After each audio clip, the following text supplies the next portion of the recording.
What would you do if you found a ghost in your own home? It's not a spectral apparition, but a phantom life, meticulously hidden, yet bleeding into your reality through a glowing screen at 2 a.m. I remember the chill of the air conditioning in our Los Angeles bedroom, the digital clock on the nightstand, a stark red 2:17 when I first saw it.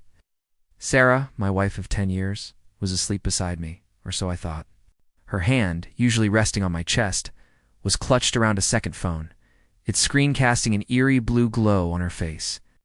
A notification flashed. "Can't wait for Miami, babe." My heart, a loyal, unsuspecting drum for so long, skipped a beat, then began to pound a frantic, off-kilter rhythm against my ribs. The phone slipped from her grasp, landing silently on the carpet, and knew with a sickening certainty that my life was about to shatter. If you genuinely enjoy our stories, please subscribe to the channel. Tell us where you're from and what time it is right now. It's always fascinating to know how far our story flows. The next morning, the world felt muted, colors drained of their vibrancy. Sarah was humming in the kitchen, making her usual green smoothie, oblivious to the seismic shift that had occurred in my universe. I watched her, this woman I had built a life with, and felt a profound sense of humiliation wash over me. The babe in the text message echoed in my ears, a cruel, mocking whisper. I was a fool, a cuckold in my own home, and she was enjoying her breakfast. Over the next few weeks, her behavior, once dismissed as stress or preoccupation, now screamed betrayal. Late nights at work, vague excuses about girls' trips to places like South Beach, Miami, and an increasing coldness in her touch. Our once vibrant conversations became clipped, transactional. I'd catch her smiling at her screen, a smile I hadn't seen directed at me in months, a smile that now belonged to someone else. The air between us grew thick with unspoken lies, a suffocating blanket that stole my breath. The slow discovery was agonizing, 1,000 tiny cuts. The first was the phone bill, not our joint account, but a separate statement. Tucked away in a drawer, I rarely opened. It was for a second line, under a name I didn't recognize, Sarah J., but with our address. The charges were astronomical, thousands of dollars in international calls, for mem data usage, and then the killer blow, a series of hotel charges from the Ocean Drive suites in Miami, Florida, and the Grand Chicago on Michigan Avenue.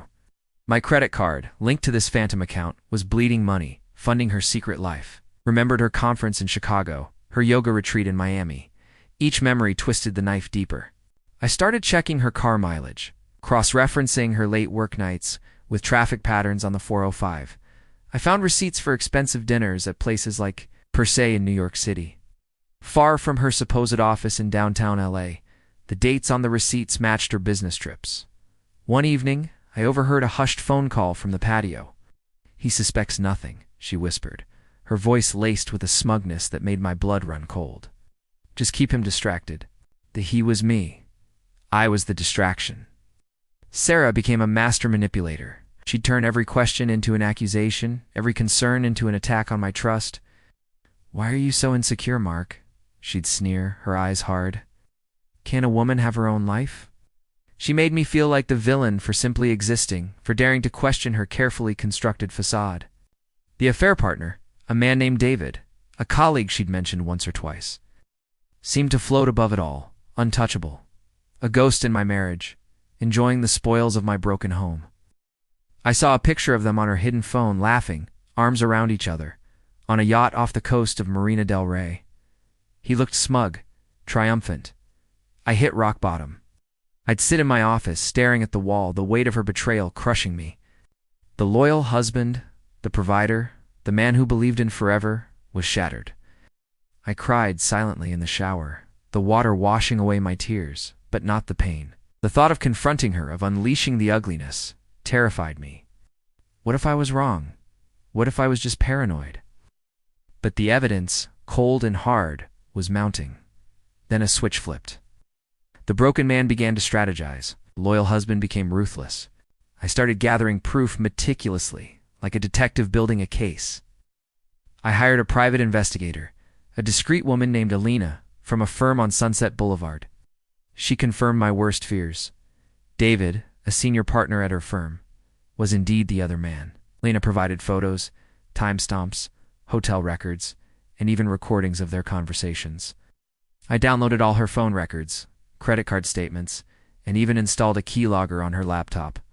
I consulted with a divorce attorney, a sharp-suited shark named Mr. Henderson, whose office overlooked the bustling streets of downtown LA. He laid out the legal landscape, the financial implications, and the path to absolute victory. My revenge was a slow-burning fire, carefully stoked. I opened a separate bank account, transferring funds, securing my assets. I changed the locks on our shared safe deposit box, started documenting every interaction, every lie, every cold shoulder. I even began subtly influencing her social circle, planting seeds of doubt, asking leading questions about her business trips to mutual friends.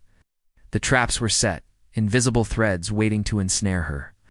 The public exposure was brutal, swift, and utterly devastating. It began with the divorce papers served to her at her office on Wilshire Boulevard, in front of her colleagues, including David. The papers detailed every infidelity, every fraudulent charge, every lie, backed by Elena's irrefutable evidence. The firm, a prestigious one, launched an internal investigation. Then came the social media storm. Anonymous tips, carefully crafted by me, went to gossip blogs and industry forums, exposing her affair with a married senior partner, the misuse of company funds for their trysts, and the financial deceit. Her carefully curated image as a successful, devoted wife and professional crumbled. The courtroom in downtown Los Angeles was packed. The judge, stern and unyielding, listened as Mr. Henderson presented the mountain of evidence. Sarah, once so arrogant, sat pale and trembling, her eyes darting nervously. David, the smug affair partner, was nowhere to be seen. He had been fired and had quietly resigned from the firm, his career in tatters. The verdict was swift, divorce granted. Full financial restitution for the thousands she'd stolen, and a public reprimand that effectively ended her career. Her friends, once so eager to believe her lies, now shunned her. Her family, embarrassed and disgusted, distanced themselves. She was completely ruined, stripped of her reputation, her career, her wealth, and her dignity. I saw her once more, months later, walking alone down a desolate street in Santa Monica. Her shoulders slumped, her eyes vacant. She didn't see me and I didn't acknowledge her. The rage was gone, replaced by a hollow ache. The silence that followed was deafening, a quiet, haunting echo of a life that once was. Sometimes the most profound destruction is wrought not with a bang, but with the chilling whisper of consequences.